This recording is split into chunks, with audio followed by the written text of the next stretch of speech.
Happy New Year, everybody. Today is the 1st, 2025. Wow. Okay. Today we're going to do a shop tour. Never did one.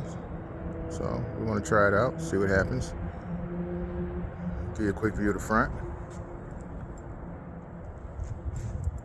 Let's see, swing that, pan that over right about there or so. That's all me. But anyway, let's go through the front door. Okay. You paint. Yeah. We're in the front office. Look at this. Wow. This is like customer waiting area, whatever, but I'm going to convert it into something else later on. Probably supplies. But right now, it serves as dual purpose. And we have the office right here, the main office. This is where I sit, write up your invoices.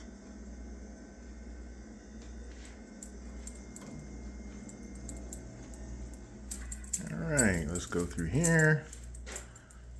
Some of the old artwork I've done over the years. I did that for my mom. This, I did it to prove a point to somebody. Some Hydro Dip stuff that I did, displays. One of my favorites here, I believe is on Instagram, but not the skateboard right here. But I'm going to redo it, brighten it up a little bit. Some old saddlebags. Well, not old, they're brand new. They've just been sitting, man, for a motorcycle. I don't know what motorcycle, but if anybody wants it, hit me up, man. You could have them both for $50. Paints. Yeah, paints. We got paints for sale. Yeah. Partial pints? What is that? Yeah, $10. Full pints, $15. Partial quarts, $20. Full quarts, $25. All kinds of leftover paint. Usually, they come in good when you want a base coat, especially when you're hydro dipping. Look at these mirrors. Came off my old Kia. I love these things. Hydro dipping, the best. Okay, we're going to come over here and we got hydro dip displays. Yeah. Look at that. Yeah. Gotta love these things, man. These are called speed shapes, if you ever want to buy them. That's what you call them, speed shapes. They always seem to tend to resemble a car. All right. Now we're inside the work area. Look at this. Oh my goodness, look at the size of this place. It's huge. Wow. Plenty of room to walk around in here. Okay. We got the Ford, showing Chevy. Yeah, got the Chevy here. We got to get this done, project car. And we got the Project Ford over here. It's coming along nice. Look at that. The top is green. It looks black, but it's green. Can't wait to pull this thing out in the sunlight. You know. Oh yeah. It's coming along real nice. I like this little added touch on here that the client has. This here is an ammo box, but it's really, ta-da, a fuse box. An ammo box converted to a fuse box. That is so cool. So cool. Okay, get over here. A little corner over there, stuff piled up to put these cars back together. Cool. These here is file cabinets. Let me tell you something. File cabinets make the best toolboxes for the low. Yes, they do. You go spend, $1,000, $2,000 at Harbor Freight, man, maybe $3,000 or whatever, man. And some Harbor Freight stuff is really, really good. But, unless you really need it or you need that extra space or whatever, however it plays out, man, file cabinets make the great toolboxes. And I'll show you. This bottom drawer, I keep all my stuff that's electric. Right here, air tools. And notice the door slide out. File cabinets slide out just like a toolbox. More air tools. More air tools. More air tools. Yeah. A lot of air tools. And then I got another file box over here on the opposite side. I like keeping things symmetrical. Sandpapers, more sandpapers. Oh, look at that. More sandpaper. And some paddles and, you know, grinding disc, whatnot like that in the box. Brand new ones. One of my clients was really kind. He just went to the store and just bought some random packs of grinding disc. Man, it was pretty cool of him. More sandpapers, screws, stuff like that. But anyway, you see the point what I'm trying to make. Doggone, these toolboxes are really great. These, yeah, they make great toolboxes. This is a file cabinet too. Now, the smaller file cabinets, the everyday ones you find everywhere, like these right here, these work great for holding stuff too. I keep random stuff in here. This particular one right here, usually, I use it for like miscellaneous spray guns or whatnot, and brand new stuff. Stuff I bought that I just haven't used, or I buy it on a whim, and if I need it, it's there. So all kinds of stuff. Lights, spray guns, a myriad of doggone tools and stuff, man. All this stuff, brand new. Hasn't even been used, opened up. Brand new, just random stuff. In case I ever need it. Or the deal was just too good to pass up. All right. Look at this, man. Making eyelets. That's what, like, if you're doing tarps and stuff like that, man, you need to make an eyelet, bags or whatever. It comes in handy, even in the body shop. Put it back together stuff. Non-working clock. Needs batteries. Thermometer tells me what temperature the shop is at the moment. 60 degrees. That's good. I can spray in it. Come over here. You know what? I'll go this way. Okay. My tool shelves. Now these shelves here can hold engines. They're rated for that. Matter of fact, he's lying. Those shelves can't hold that. Well, yes, they can. Look at that. Yeah, 2,000 pounds per shelf. Yeah, I could put an engine on top of it, but I'm using it for my tools. Porta power, hammers. Guy once said, "You want to see some hammers?" Well, yeah. What kind of hammers you got? I got hammers. Lots of them. All kinds of weird hammers. Miscellaneous containers and stuff. When you have any kind of shop, even if you're working in your garage, you're going to have containers of just miscellaneous stuff. That's just how it is. And when you need it, you know it when you see it, and you need it when you need it. Okay, miscellaneous stuff. Up underneath here, if it's not too heavy, I'll lift it with one hand. If it is, nah, forget it. All right, there we go. Just miscellaneous stuff. Miscellaneous hammers, more hammers, suction cups. So when you want to pull a dent out without actually grinding it down, when it's possible, not all the time.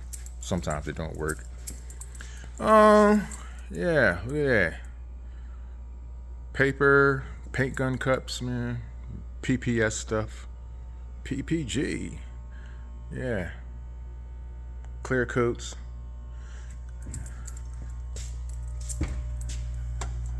Yep, look at it. Detail stuff. Pads, cloth, microfiber. Miscellaneous non-working spray guns. This is, man, look at all this stuff, man. Yeah, what's this? Iwata? And that's Iwata. Look at that. Needs to be rebuilt, but I got the parts for it. I got the parts for a lot of stuff, man, around here somewhere.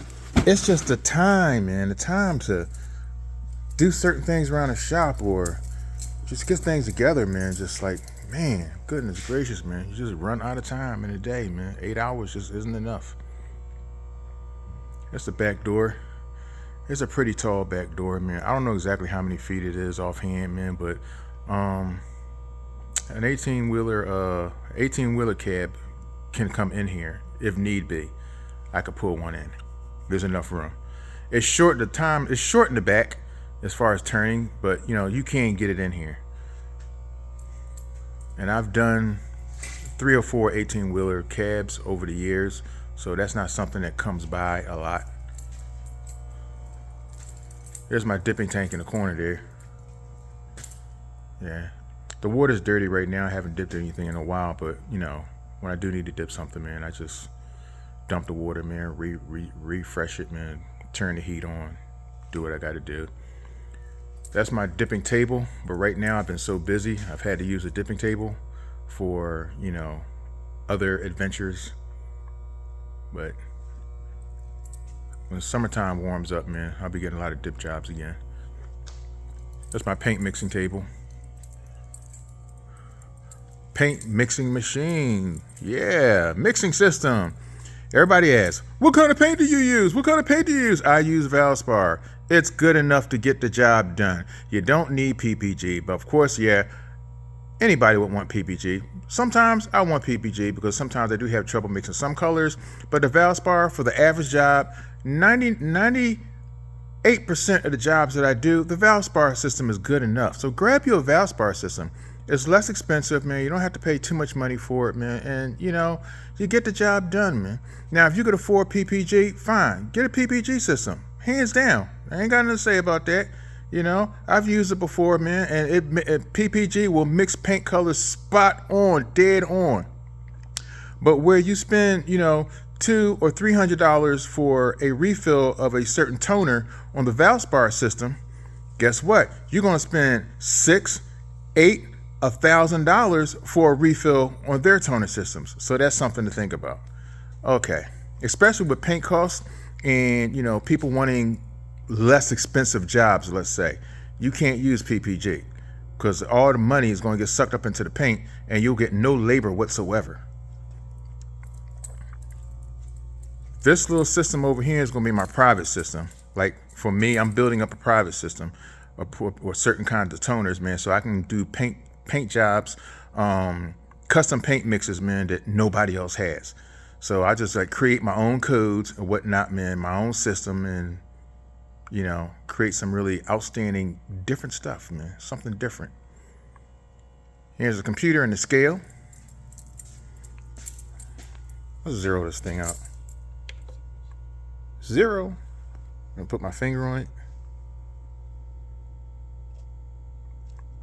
Whoa, my finger weighs 7, 6, 7, 8, 9, 10, 11, 12. Nah, my finger's not that heavy. But anyway, yeah, that's that. Yeah, so you get a gist in the size of the shop and whatnot. Oh, you know what I want to talk about, man? Listen, let me tell you something, man. You don't have a booth. Oh, you're going to get dirt in the paint. Da, da, da, da. Listen, I've been doing this 25 years. And anybody else has been doing it 25 years or even shorter, 10 years, 5 years. You have learned how to control your environment. Okay? I mean, people out there, listen. You have a paint booth for production. Production. Okay? That means that like a Mako or something, they're putting out 8 cars a day. Okay, their cars have to be dried, or at least tacky dry enough to where they can pull the car out in an hour and then pull another one in. Chemicals take 8 hours to dry.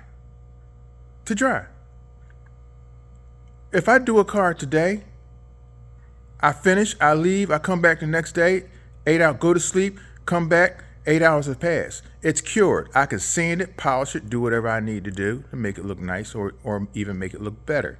But for the most part, if you control your environment, and in some cases, man, wet the floor or whatever, you're fine. Blow out your area, wet your floor, you're good to go. All right. And you don't always have to wet the floor depending on how harsh your environment is. But let's move on. There's a back door in case you want to get out, escape the fumes. Okay, let's turn around here. My favorite ladder, man.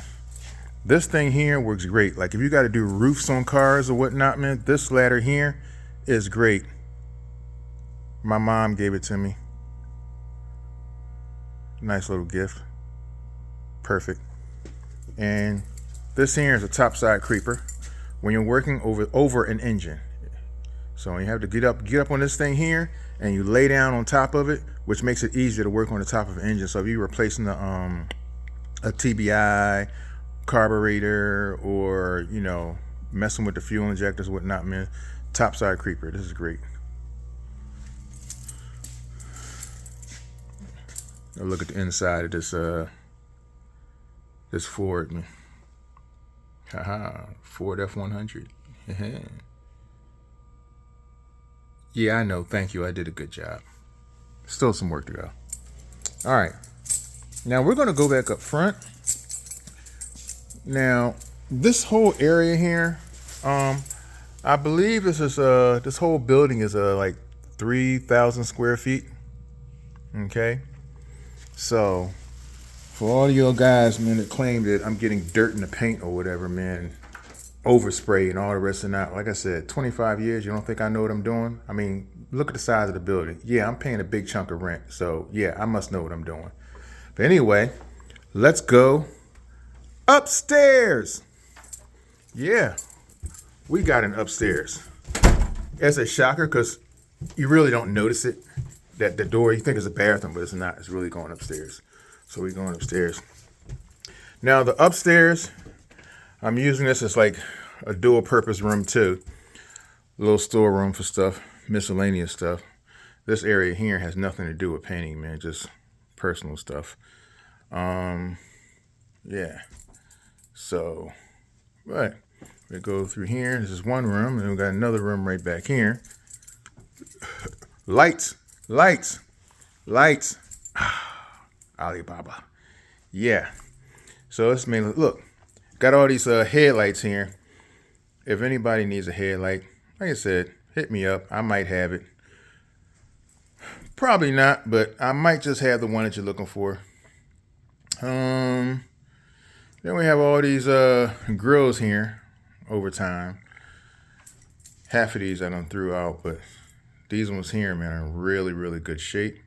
They were swap outs for whatever reason, and they're good. All kinds of grills here. Need a grill? Hit me up. I might have it. This is a pretty big room. I'm going to convert this area into something else. I don't know yet what I'm going to do, but you're getting a video of it now.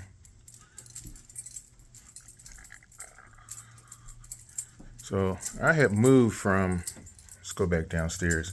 I had moved from a smaller shop, about a quarter of this size, and then I moved over here, same complex, to a bigger one, which this works out pretty good because I got lots of room to navigate, and I can work on multiple cars at the same time.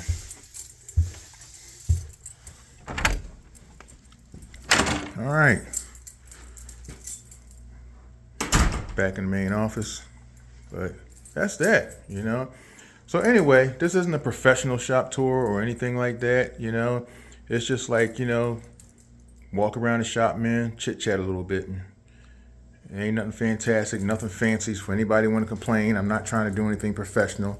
I'm not a videographer, man, anything like that. Just like a lot of YouTube guys, man.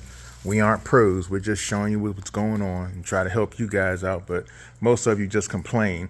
He's doing this wrong. He's doing that wrong. And if I'm doing so wrong, then look at this. How do I afford all of this if I'm doing so wrong? If my paint jobs are coming out so bad, how do I have this? You don't make it this far, if messing up. I would like to use a stronger word, but messing up. You don't make it this far. So that being said, man, hey, you DIY guys, the videos that I do, like a lot of other guys, man, it's just to show you technique, to show you, that when you have limited resources, what you can do. Now, me, I have a lot of resource, but sometimes I do stuff with, like I have limited resources, and that's what you go off of, that's how you learn. And you take that, you go out and you try to do it, man. You can do it. Anybody can paint a car, and with a little time, you get really, really good because you understand how the paint goes in the vehicle and what happens once you start spraying and how to adjust your gun while you're spraying. you know. But anyway, watch the videos, enjoy what you see, take what you can, and you know what, make the best out of your new year. All right, everybody, y'all take it easy, man, and keep it up.